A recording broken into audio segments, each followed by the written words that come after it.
Africa is poor. Yeah, we hear that line everywhere. Textbooks repeat it. News anchors say it like it's fact. Movies show it over and over. Even back in school, that's what they drilled into us. But hold up. Today, I'm asking the question nobody really wants to touch. Is Africa actually poor, or have we all been sold the wrong story? Because here's the part that blows my mind. Africa is straight up one of the richest continents on the planet. So how come so many people there are still struggling every single day? Stick around for the next 10 minutes. What I'm about to share? They don't teach this in class. Promise. Okay, let's hit you with some real numbers. Stuff most folks never hear. Africa's sitting on about 30% of all the mineral reserves left in the world. Not kidding. 30%. It's the top spot for cobalt. You know, the stuff in your phone battery, your EV dreams, the whole green revolution, mostly comes from right here. Platinum? Largest reserves anywhere. Diamonds, chromium, gold. Africa pumps out hundreds of tons a year. Oil and gas? Huge chunks of global reserves. And that's just what's underground. Above ground? 65% of the planet's unused arable land. Fertile soil that could literally feed everyone. Forests? Insane solar and hydro potential. Rare earths for tech? Man, by raw wealth, Africa might be the richest place on Earth. Yet, average income per person, often $2,000 to $3,000 a year in many spots. Compare that to $10K to $20K plus elsewhere. So, how does a continent this loaded end up with so much poverty? This is the crazy paradox they skip. When you've got massive resources but don't control them, it turns into a curse, not a gift. They call it the resource curse. Foreign companies roll in, sometimes with local big shots cutting deals, and pull out billions in raw stuff. Oil, minerals, timber. Profits? They fly straight overseas. Barely anything stays to build roads, schools, factories, hospitals. Then layer on history. Colonialism carved up borders that ignored tribes and cultures, setting the stage for endless fights.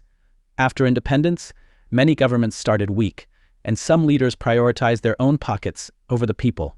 Wars over diamonds, coltan in Congo, millions dead, infrastructure wrecked, corruption eats what little is left.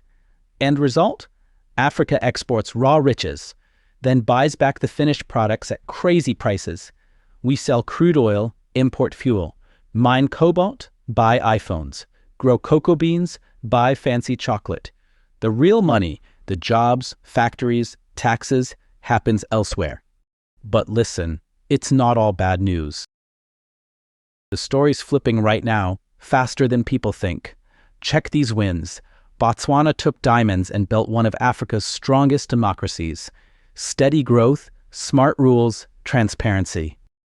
Mauritius, Seychelles, top of the list for income per person.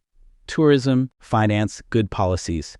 Rwanda rose from absolute horror to one of the fastest growing economies, pouring into tech, clean government.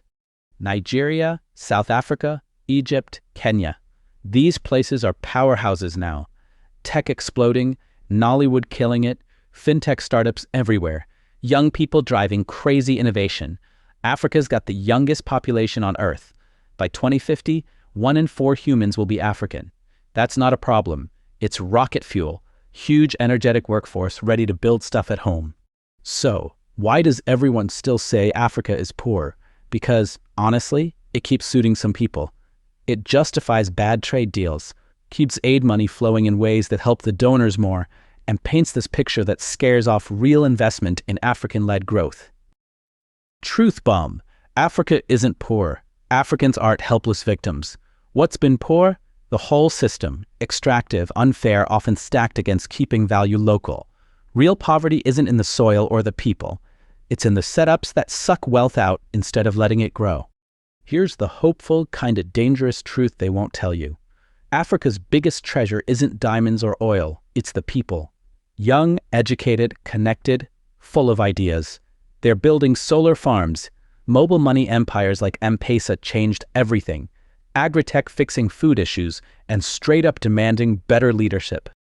The shift's happening from just digging stuff up to adding value here, creating jobs here, owning the future here. Africa isn't sitting around waiting for help. It's rising. Fast. So next time somebody drops Africa is poor, hit 'em back. Poor in what exactly? Because in resources, in resilience, in culture, in sheer potential, Africa is loaded. The real question isn't, is Africa poor? It's, will the world finally let Africa keep and build on its own wealth? And more importantly, will we as Africans rise up and make sure it happens? This story, it's not finished. It's just getting started. Thanks for hanging with me. If this hit you, smash that like, share it, subscribe for more real talk they don't teach. Let's flip the narrative together.